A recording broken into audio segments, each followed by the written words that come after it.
오래전에 미국 뉴욕에서 미국의 맨 남쪽에 있는 플로리다 해변으로 가는 버스 안에 휴가를 가는 젊은 남녀 몇 사람이 타서 왁자지껄하게 떠들면서 휴가 기분을 내고 있었습니다. 그런데 얼마 가지 않아서 모두가 조용해졌습니다.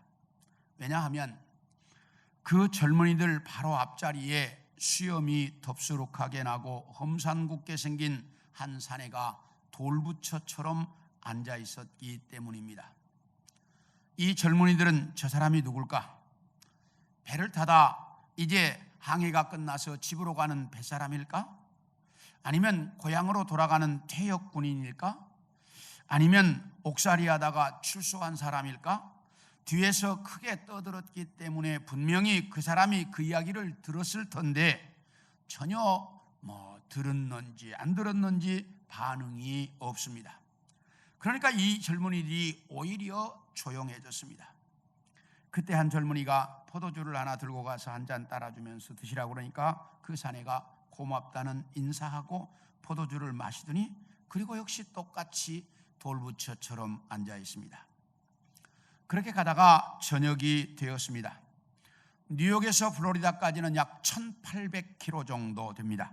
그렇기 때문에 보통 버스로 가면 2박 3일을 가야 합니다.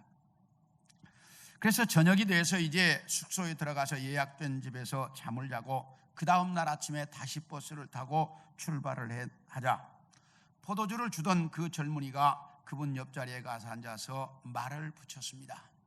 어디까지 가느냐, 누구냐? 그러더니 이 사내가 자기 이야기를 하기 시작하는데 이 사내의 이름은 빙고였습니다. 이 빙고가 범죄를 저질러 4년 동안 뉴욕 교도소에서 옥살이를 하고 출소해서 지금 자기 집이 있는 플로리다로 가고 있는 중이었습니다. 그런데 이 빙고는 감옥에 있는 동안 아내에게 편지하기를 여보 나는 부끄러운 죄를 지어서 오랫동안 집에 돌아갈 수가 없습니다.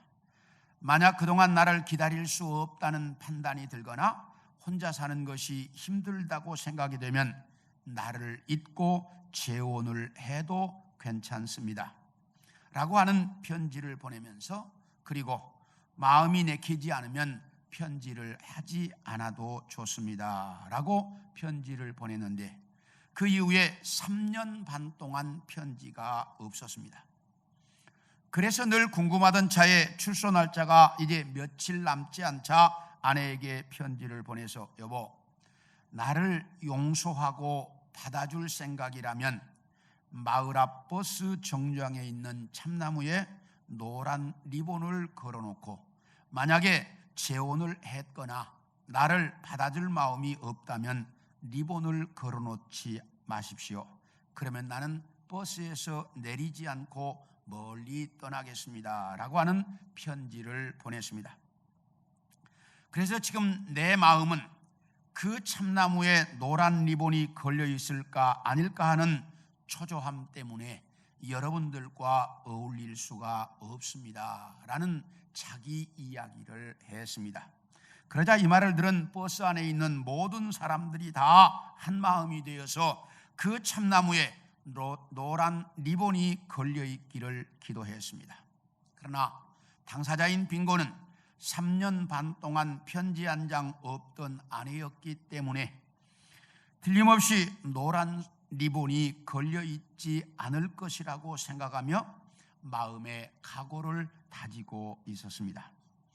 이렇게 해서 버스가 이제 길을 가고 고개를 넘어서 마을 입구가 가까워지자 버스 안에 있는 모든 승객들이 숨을 죽이면서 그 정류장에 있다는 참나무에 이제 이렇게 주시하고 있다가 그 참나무를 주시하던 버스 안에 있던 모든 사람들이 환호성을 지르면서 다 눈물을 흘리며 자기 일처럼 기뻐해 주었습니다. 그 아내가 혹시 남편이 보지 못할까 봐 노란 리본으로 참나무를 덮다시피 장식해 놓았기 때문입니다. 이렇게 빙고는 아내와 자녀들의 환호를 받으며 집으로 돌아갔는데 이 이야기는 미국의 소설가 피트 하멜이라고 하는 사람이 쓴 Going Home이라고 하는 이제 글의 내용입니다. 이 감동적인 이야기는 1973년에 참나무에 노란 리본을 걸어주세요 라고 하는 노래로 나와 세계적으로 빅히트를 하기도 했습니다. I am coming home, I've done my time. 나의 형기를 마치고 집으로 돌아갑니다. If you still want me, 만약에 아직까지도 나를 원한다면 Tie a yellow ribbon around the old oak tree. 그 오래된 참나무에 리본 하나를 걸어주세요 라고 하는 아주 유명한 그런 노래가 되었는데, 그 이후에 노란 리본은 용서와 화해의 상징으로 지금 세계적으로 다들 알려져 있습니다. 이것이 이 노래가 나온 이후에 이루어졌던 일들입니다. 그런데 오늘 여러분에게 읽어드린 이 본문에 보면 영원한 것에 대한 가치를 알고 살아가는 사람과 그 가치를 알지 못하고 살아가는 사람의 모습이 너무나 정확하게 나타나 있습니다. 그래서 오늘은 여러분들과 함께 영원한 가치에 대한 말씀을 같이 좀 나누려고 합니다. 첫째, 영원한 가치가 무엇인지를 알아야 한다는 사실입니다. 우리 66절을 같이 읽겠습니다. 시작. 그때부터 그의 제자 중에서 많은 사람이 떠나가고 다시 그와 함께 다니지 아니하더라. 이 말씀은 예수님께서 오병이어의 기적으로 5,000명을 먹이신 다음 날 자기를 찾아온 제자들에게 성만찬에 대한 말씀을 가르치셨습니다.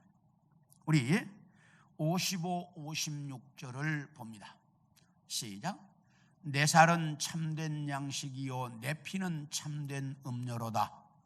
내 살을 먹고 내 피를 마시는 자는 내 안에 거하고 나도 그의 안에 거하나니. 여기 보면 예수님께서 내 살은 뭐라고요? 참된 양식이요 내 피는 참된 음료다. 그리고 57절을 봅니다. 시작. 살아계신 아버지께서 나를 보내심에 내가 아버지께로 말미암아 사는 것 같이 나를 먹는 그 사람도 나로 말미암아 살리라. 나를 먹는 그 사람도 나로 말미암아 산다. 53절을 보여주세요. 시작. 예수께서 이르시되 내가 진실로 진실로 너희에게 이르노니 인자의 살을 먹지 아니하고 인자의 피를 마시지 아니하면 너희 속에 생명이 없느니라. 인자의 살을 먹고 마시지 아니하면 너희 속에 생명이 없다라고 말씀하십니다. 이 말씀을 보면 진짜 예수님의 살과 피를 먹고 마셔야 하는 것처럼 느껴집니다. 그래서 제자들도 인육을 먹고 사람의 피를 마셔야만 영생을 얻을 수 있다는 말씀으로 들었던 것 같습니다. 그래서 다 같이 60절을 봅니다. 시작. 제자 중 여럿이 듣고 말하되 이 말씀은 어렵도다. 누가 들을 수 있느냐 한데, 뭐라고 이야기하냐면 이 말씀은 너무 어렵다. 이게 도대체 무슨 말씀이냐? 예수님의 살과 피를 먹고 마셔야 한다는 이 말이 무슨 말이냐? 도대체 이해할 수가 없다라고 말하고 있습니다. 이 말씀 때문에 초대교회 당시에 기독교는 사람의 살을 먹고 사람의 피를 마시는 종교, 다시 말하면 거기에 갔다가 잘못하면 잡혀 먹힌다라고 하는 소문이 나서 사람 먹는 집단처럼 인식되었던 본문이기도 합니다. 그리고 로마 시대에 기독교가 핍박을 당했던 이유 중에 하나가 이 본문입니다. 사람 고기를 먹고 사람 피를 마시는 종교는 이 땅에서 없어져야 한다. 그러니 그 기독교를 없애자, 이렇게 말하면서 핍박을 했던 본문이기도 합니다. 그래서 이 본문 때문에 처음에 들었던 제자들도 이 본문을 이해를 잘 못했고, 그리고 이것 때문에 오면서 기독교는 많은 핍박의 대상이 되었던 본문이 이 본문입니다. 이것은 이 말씀의 정확한 의미를 잘 몰라서 일어났던 일들입니다. 우리 다 같이 63절을 봅니다. 시작. 살리는 것은 영이니 육은 무익하니라. 내가 너희에게 이른 말은 영이요 생명이니라. 여기 예수님이 뭐라고 말씀하시는 거니? 내가 말하는 것은 영이고 내가 살리겠다고 하는 것은 영이다. 예수님이 이렇게 말씀하십니다. 다시 말하면 우리가 예수 그리스도를 먹고 마신다는 말은 예수 그리스도를 믿어서 내 영혼이 산다는 의미다. 다시 설명하면 우리가 예수 그리스도를 믿으면 예수 그리스도의 살과 피를 먹고 마시는 것처럼 예수 그리스도가 내 안에 들어와 나와 하나가 된다라는 의미입니다. 다시 한번 설명합니다. 예수 그리스도의 살을 먹고 피를 마신다는 그 말의 의미가 내가 예수 그리스도를 믿으면 예수 그리스도가 내가 먹고 마신 것처럼 내 안에 들어온다라는 의미라는 얘기예요. 그렇게 되어서 우리 영혼이 살아 영생을 얻게 된다라고 하는 말씀입니다. 그런데 예수님께 직접 이 말씀을 들은 제자들 중에도 이 말씀을 제대로 이해하는 사람들이 많지 않았습니다. 예수님의 살과 피를 먹고 마신다는 말이 예수 그리스도를 믿어서 예수 그리스도가 내 안에 들어와 내가 예수 그리스도와 하나 된다는 말씀이라는 것을 이해하지 못했고, 예수 그리스도의 살과 피를 먹고 마시지 않으면 그 속에 생명이 없다는 말이 예수 그리스도를 믿지 않으면 영생을 얻을 수 없다는 말이라는 사실을 이해하지 못했다라는 말입니다. 그래서 제자들 중에 많은 사람들이 예수님 곁을 떠나버렸습니다. 그런데 중요한 것은 지금 예수를 믿고 있는 우리 성도들 중에도 내가 예수님의 살과 피를 먹고 마시고 있다는 사실을 잘 모른다는 것입니다. 한번 여러분에게 묻겠습니다. 여러분은 예수님의 살과 피를 먹고 마시고 있습니까? 이렇게 물으면 인육을 먹고 사람의 피를 마시라고 하는 것 같아 살벌하게 들릴 수도 있을 것입니다. 그러나 이것은 대단히 중요한 문제입니다. 예수님께서 내 영혼을 살려주시기 위해 십자가에서 살이 찢기시고 피를 흘려주셨다라고 하는 사실을 내 마음으로 믿으면 내가 예수 그리스도의 살과 피를 먹고 마신 것처럼 주님이 내 안에 들어와 내가 먹고 마신 것처럼 주님이 내 안에 들어와 내가 예수님과 하나가 되어서 내 영혼이 다시 살게 된다라고 하는 사실입니다. 우리는 이것을 무엇을 통해 실제로 경험합니까? 성만찬을 통해 실제로 그리스도의 살과 피를 먹고 마시는 경험을 하고 있습니다. 그러므로 우리는 그리스도의 살과 피를 먹고 마신다라고 하는 이 말씀을 정확하게 이해해야 합니다. 그렇다면 예수님께서 왜 우리의 영혼을 살리시기 위해 자기의 살과 피를 우리에게 주셨을까?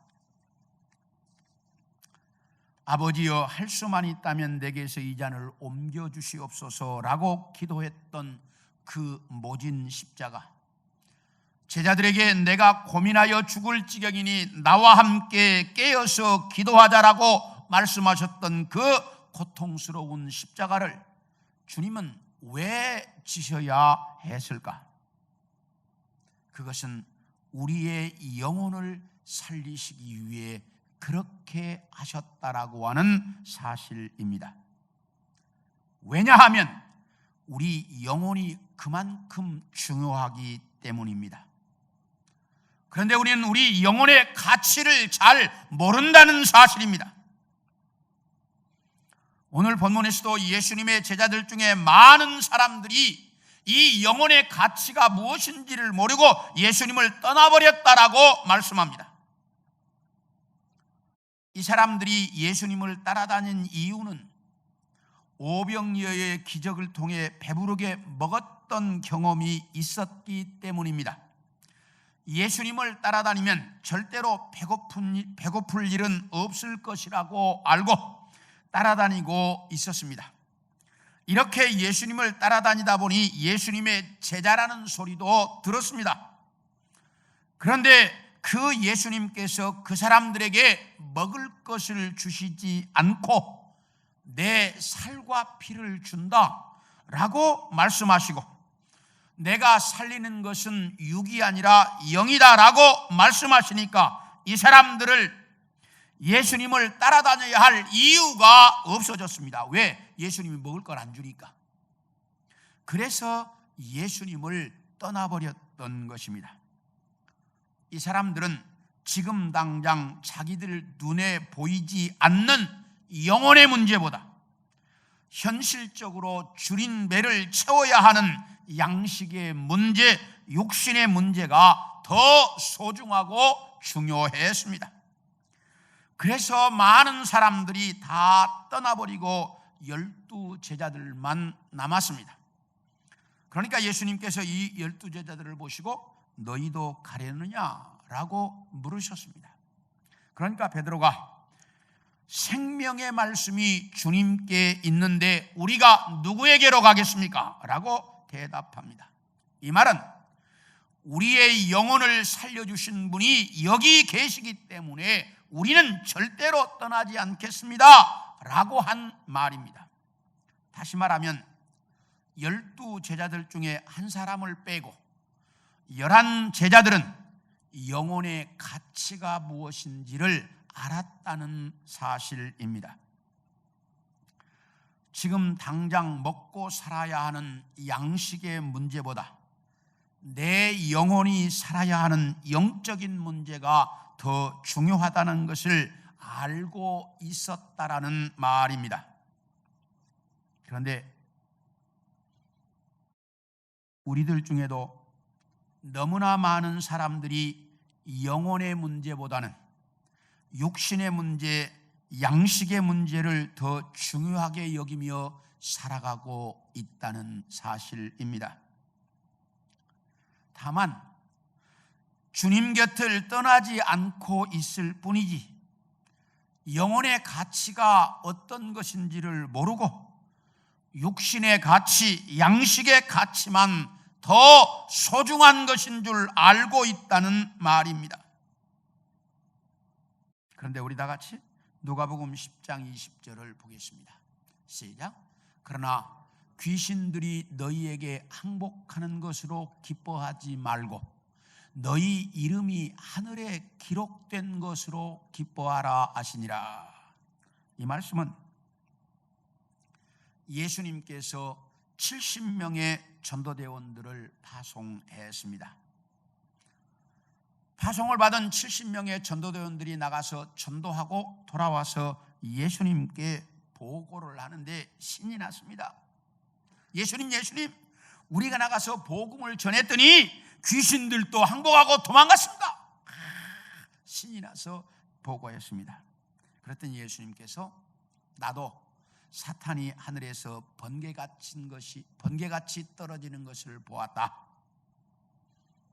그런데 귀신이 항복하고 도망간 것으로 말미암아 기뻐하지만 말고 너희 이름이 하늘에 기록된 것으로 기뻐해라.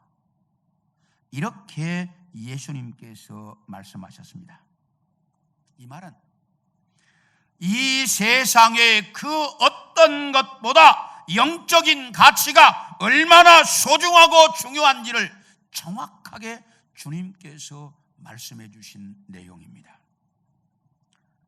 사랑하는 성도 여러분, 이 세상의 물질적인 것, 영적인 것, 육신적인 것 다 중요합니다. 그러나 하늘나라의 영적인 것에는 비교할 수가 없습니다. 영적인 것들은 그만큼 소중하고 귀하고 가치 있다는 말입니다. 그래서 우리 영혼을 살리시기 위해 주님은 이 땅에 오셨고 십자가에 죽으셨습니다. 그런데 그 가치를 모르고 예수님을 찾아왔던 부자 청년이 내 모든 재산을 다 팔아 가난한 사람들에게 나누어 주고 너는 나를 따라와라는 말씀을 하셨을 때 슬픈 기색을 띠며 돌아가는 것처럼 우리도 모두가 그렇게 살고 있다는 사실입니다. 사랑하는 성도 여러분, 이제부터라도 영적인 것에 대한 가치를 똑바로 알고 이 땅에서 신앙으로 살아갈 수 있기를 소원합니다. 이 세상에 천금을 주고 살 수 없는 것, 이 세상의 모든 것을 다 드리는 것보다 소중한 것이 내 영혼의 문제요, 영적인 것이라는 것을 알고 살아가는 우리 성도들이 되기를 소원합니다. 둘째로, 동일하게 주어지시는 하나님의 은혜를 알아야 한다는 것입니다. 우리 70절, 71절을 보겠습니다. 시작. 예수께서 대답하시되 내가 너희 12를 택하지 아니하였느냐? 그러나 너희 중에 한 사람은 마귀니라 하시니, 이 말씀은 가롯 시몬의 아들 유다를 가리키심이라. 그는 12 중에 하나로 예수를 팔자르라. 이 말씀은 예수님께서 12 제자들에게 주신 말씀인데, 영적인 가치를 알고 영생의 말씀이 주님께 있는데 우리가 주님을 떠나서 어디로 가겠습니까? 우리는 주님을 떠나지 않겠습니다 라고 베드로가 대답했을 때, 내가 너희 12를 택하지 아니했느냐? 그런데 그 중에 한 사람은 이 영적인 가치를 전혀 모르는 마귀다 라고 말씀하시고 있습니다. 그리고 이어서 그 사람은 가롯 유다라고 성경은 정확히 밝혀주고 있습니다. 그런데 예수님께서 이 말씀을 하셨을 때가 언제냐? 예수님의 공생의 2년차가 시작되었을 무렵입니다. 예수님의 공생애를 우리는 3년이라고 알고 있는데, 마태, 마가, 누가복음인 공관복음을 보면 예수님의 공생애가 마치 1년인 것처럼 기록되어져 있습니다. 그런데 요한복음에 보면 예수님의 공생애 기간에 유월절이 3번 지나갑니다. 유월절은 1년에 한 번씩 오는 절기입니다. 그래서 예수님의 공생애를 3년이라고 말하는 것입니다. 요한복음 2장 23절의 첫 번째 유월절, 요한복음 6장 4절의 두 번째 유월절, 요한복음 12장 1절의 세 번째 유월절이 나오는데, 그런데 오늘 우리가 지금 보고 있는 본문은 요한복음 6장 70절로서 두 번째 유월절 사건 바로 뒤에 이어져 나오고 있습니다. 이것을 보면 오늘 본문이 예수님의 공생의 2년차가 시작될 무렵이라는 것을 쉽게 알 수가 있습니다. 이렇게 예수님의 공생의 2년차가 시작될 무렵인데, 이때 예수님께서 가룟 유다는 영적인 가치를 전혀 모르는 마귀다라고 말씀하시고 있습니다. 그렇다면 이렇게 마귀 같은 제자, 그때 쫓아버리시거나 12제자에서 빼버리셨어야 합니다. 그런데 영적인 가치를 전혀 모르는 사탄 같은 이런 제자라는 것을 다 아시면서도 예수님은 2년 동안이나 12제자들과 똑같이 가룟 유다를 사랑하셨다라고 하는 사실입니다. 아니, 2년 전에 예수님이 다 말씀하셨어요. 그리고 오늘 본문은 처음부터 다 알았대. 예수님은 다 알고 있었어. 영적인 가치를 모르는 마귀라는 걸 다 알고 있었어요. 그런데 그 제자를 내치지 않고 똑같이 사랑하고 있었다는 사실입니다. 공금을 자기 마음대로 도둑질에다가 쓰는 도둑놈이라는 것도 다 알고 계셨고, 그러면서도 회개를 바꾸지 않으셨습니다. 앞으로 자기를 배신할 사람이라는 것을 다 아시면서도 12제자에서 그 이름을 빼지 않으셨습니다. 다만 그가 돌아올 수 있도록 그에게 몇 차례 정확하게 도둑놈이다, 네가 영적인 가치를 모른다 라는 것을 지적하셨을 뿐입니다. 그런데 우리는 이게 잘 안 된다는 것입니다. 부정을 저지르거나 잘못한 것이 조금만 드러나면 가차없이 잘라버리고, 배신할 기미가 보이면 아예 싹부터 잘라버립니다. 그러면서 우리가 하는 말이 죄를 키우면 안 된다, 이렇게 말합니다. 그런데 예수님은 안 그러셨다는 거예요. 왜 그랬을까? 우리 다 같이 우리의 모습을 한번 보죠. 만약에 부정을 저지르거나 잘못한 것 때문에 잘라야 한다면 우리 중에 잘리지 않아야 할 사람 아마 아무도 없을 것입니다. 배신할 기미가 보이면 싹부터 잘라버려야 했다면 우리는 처음부터 잘려져야 할 사람이었습니다. 그런데 주님은 이걸 다 아시면서도, 보고 계시면서도 자기 자녀처럼 사랑하고 계신다는 사실입니다.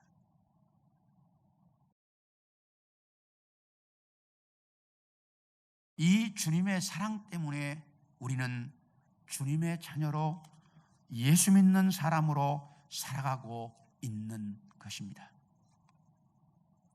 우리 다 같이 민수기 14장 34절 35절을 읽겠습니다. 시작. 너희는 그 땅을 정탐한 날 수인 40일의 하루를 1년으로 해서 그 40년간 너희의 죄악을 담당할지니 너희는 그제서야 내가 싫어하면 어떻게 되는지를 알리라 하셨다 하라. 나 여호와가 말하거니와 모여 나를 거역하는 이 악한 온 회중에게 내가 반드시 이같이 행하리니 그들이 이 광야에서 소멸되어 거기서 죽으리라. 이 말씀은 이스라엘 백성들 중에 모세의 인도하에 가데스바네아에 도착했을 때 12명의 정탐꾼을 가나안으로 보내서 40일 동안 정탐을 하게 했습니다.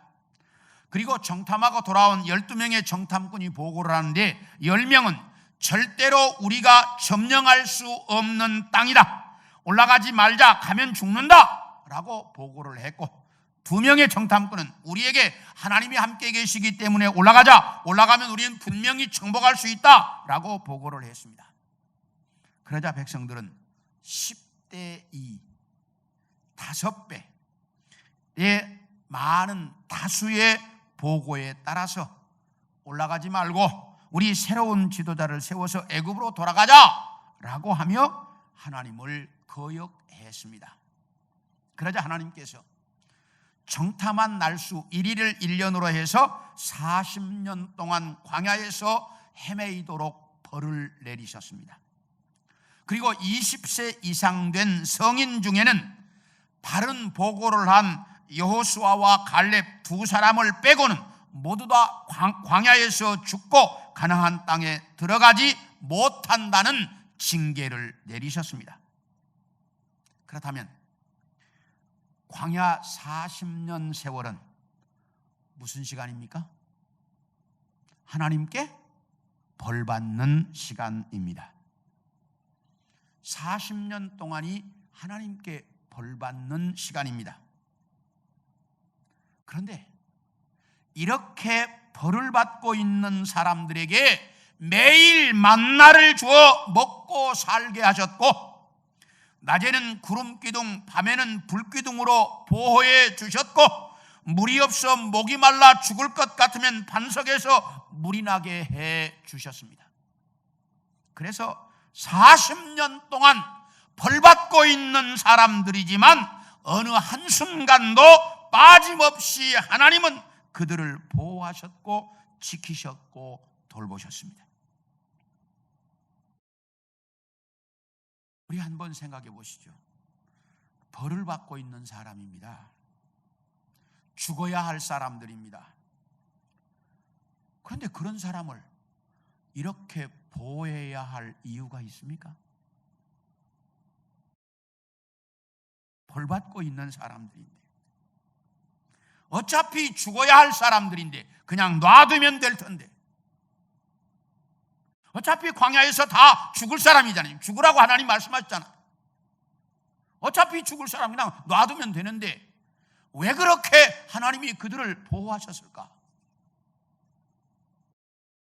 이것이 하나님의 사랑이요 은혜입니다. 우리 모두도 그 계속되는 은혜로 오늘도 살고 있으며 그 사랑으로 오늘도 우리는 살아가고 있다는 사실입니다. 그런데 너무나 많은 사람들은 이 하나님의 사랑을 모릅니다. 하나님의 은혜를 깨닫지 못합니다. 사랑하는 성도 여러분, 나는 벌받고 있는 사람, 지금 당장 죽어야 할 광야에 살던 이스라엘 백성들 같은 사람이에요. 그런 우리를 하나님은 이렇게 사랑해서 매 순간 돌보고 계신다는 사실입니다.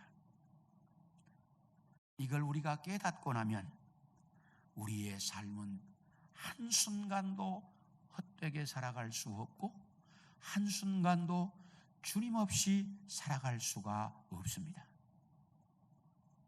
이제 우리 모두가 이걸 깨닫고 이 땅에서 살아가는 우리 성도들이 되어질 수 있기를 소원합니다. 마지막으로 주님의 마음을 알아야 합니다. 우리 67절을 보겠습니다. 시작. 예수께서 12 제자에게 이르시되 너희도 가려느냐. 이 말씀 후엔 예수님께서 영적인 말씀을 하시자 깨닫지 못하는 많은 사람들이 다 주님 곁을 떠나버리고 말았습니다. 그러자 예수님께서 12 제자를 바라보시면서 너희도 가렸느냐? 라고 묻고 계십니다. 그런데 이렇게 물으신 이 물음 속에는 예수님의 마음이 어떤 마음인지를 쉽게 읽을 수가 있습니다. 예수님은 어떤 마음으로 이렇게 물으셨습니까? 너희도 가려느냐? 이렇게 물으셨을 때 떠나라는 뜻입니까? 가지 말라는 뜻입니까? 가지 말라는 의미라는 것을 우리는 쉽게 짐작할 수가 있습니다. 주님은 언제나 똑같은 마음을 가지고 계신다는 것입니다. 좀 부족해서 잘 모르기도 하고 잘못도 저지르고 실수도 하고 배신도 하지만 영적인 가치를 깨닫고 그 영적인 가치의 기준을 두고 살 수 있을 때까지 기다리고 계신다는 거예요. 우리가 그렇게 되기를 주님은 기다리고 계신다는 사실입니다. 그래서 주님은 영적인 가치를 모르고 세상적이고 육신적인 가치만 알고 살아가고 있는 우리에게 끊임없이 은혜를 계속 부어주시는 겁니다. 그 은혜를 통해서 너희가 영적인 가치를 깨닫고 살아라. 이걸 위해서 주님은 오늘도 계속해서 우리에게 은혜를 부어주신다는 것입니다.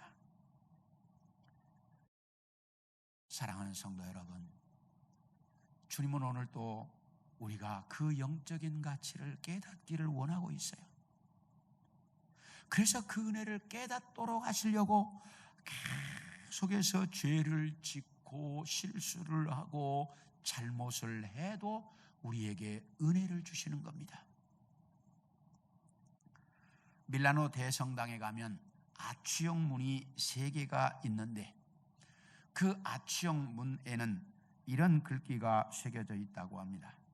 첫 번째 딱 들어가면 장미꽃이 새겨져 있고 그 아래에 즐거움은 잠깐이다 라고 새겨져 있고, 그걸 통과해서 두 번째 문에 가면 두 번째 문 아치형 밑에 십자가가 새겨져 있고 그 밑에 모든 고통도 잠깐이다 라고 새겨져 있다는 거예요. 즐거움도 잠깐이고 고통도 잠깐이고, 그리고 이제 세 번째 문에 가면 오직 중요한 것은 영원한 것이다 라고 적혀 있다는 거예요. 세상의 즐거움도 잠깐이고 고통도 잠깐이고 중요한 것은 영원한 것이에요. 영원한 것은 무한한 가치를 가지고 있습니다. 그런데 우리는 이 영원한 것의 가치를 잘 모른다는 겁니다. 사랑하는 성도 여러분, 세상의 모든 것이 다 중요합니다. 가치 있습니다. 그러나 세상의 그 어떤 것도 이 영원한 것에 비교할 수 있는 것은 아무것도 없습니다. 이제 그 영원한 가치를 깨닫고 살아가는 우리 성도들이 되기를 소원합니다. 주님은 우리가 그 영원한 가치를 깨달을 수 있도록 오늘도 기다리시며 우리에게 은혜를 주시고 있습니다. 그 주님의 은혜로 말미암아 이 영원한 가치를 깨달아서 영원한 것을 위해 사는 우리 성도들 모두가 되어질 수 있기를 축원합니다.